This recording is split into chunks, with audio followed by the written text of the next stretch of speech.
class 10 এতিয়া তোমালোকক এই ভিডিঅ'টোৰ জৰিয়তে পোহৰৰ প্ৰতিসৰাংকৰ বিষয়ে অলপ বুজাই দি আছো চাই ল'বা পোহৰৰ প্ৰতিসৰাংক কি হয় বায়ুত পোহৰৰ বেগ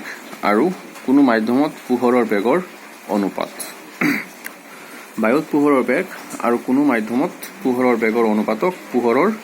প্ৰতিসৰাংক বোলে পোহৰৰ প্ৰতিসৰাংকক স্মল n টি বুজোৱা হয় ইয়াক নিউ বুলিও কোৱা হয় বায়ুত পোহৰৰ বেগ c আৰু মাধ্যমত পোহৰৰ বেগক v দি আমি বুজাব পাৰি উদাহৰণ হিচাপে যদি আমি কাচৰ প্ৰতিসৰাংক আমি উলিয়াব লাগে তেতিয়াহ'লে আমি বায়ুত পোহৰৰ বেগ জানিব লাগিব আৰু কাচত পোহৰৰ বেগ কিমান হয় আমি সেইটো জানিব লাগিব মানে n c আৰু v এই তিনিটাৰ মাজত যিকোনো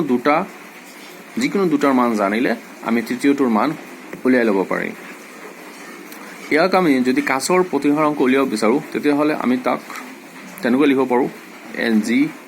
g মানে কাচ গ্লাছ c মানে বায়ুত পোহৰৰ বেগ আৰু vg এ বুজাব কাচত পোহৰৰ বেগ n water মানে পানীত w হৈছে পানীৰ প্ৰতিসৰাংক c by v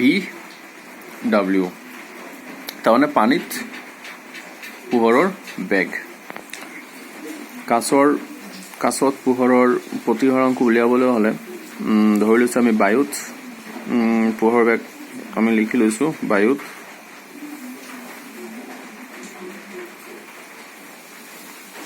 পোহৰৰ বেগ 3 × 10⁸ মিটাৰ পাৰ ছেকেণ্ড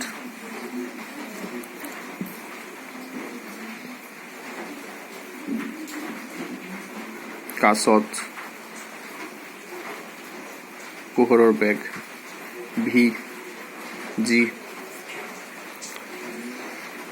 2 × 10⁸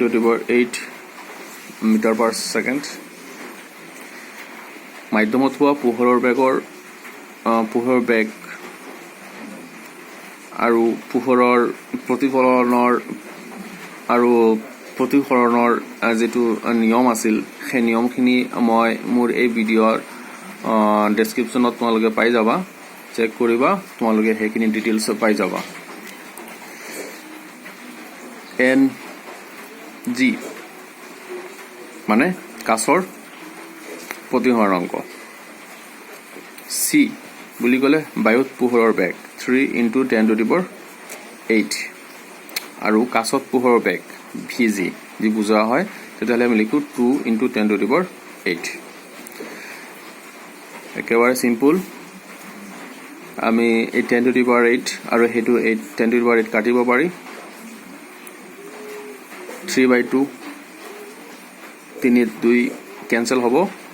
1.5 টাইমছ লিখিব 1.5 প্ৰতিসৰাংকৰ মনত ৰাখিবা প্ৰতিসৰাংকৰ কোনো একক ব্যৱহাৰ কৰা নহয় কিয়নো ওপৰত ব্যৱহাৰ কৰা একক আৰু এই ঠাইত ব্যৱহাৰ কৰা একক দুয়োটা কেনসেল হয় গতিকে প্ৰতিসৰাংকৰ কোনো একক নাথাকে মাত্ৰ সাংখ্যিক মানহে থাকে ইয়াৰ কোনো একক ব্যৱহাৰ কৰা নহয় মই আশা কৰো তোমালোকে সবে পোহৰৰ প্ৰতিসৰাংকৰ বিষয়ে বুজিছা মই সেই ডেফিনেশ্যনটো মই আকৌ এবাৰ ৰিমাইন্ড কৰি দিছো পোহৰৰ প্ৰতিসৰাংক কাক বোলে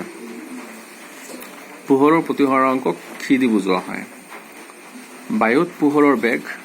আৰু কোনো মাধ্যমত পোহৰৰ বেগৰ অনুপাতক পোহৰৰ প্ৰতিসৰাংক বোলে যদি বায়ুত পোহৰৰ বেগ c হয় আৰু কোনো মাধ্যমত পোহৰৰ বেগ v হয় তেন্তে মাধ্যম দুটাৰ তেতিয়াহ'লে সেই মাধ্যমটোৰ প্ৰতিসৰাংক হ'ব n ওকে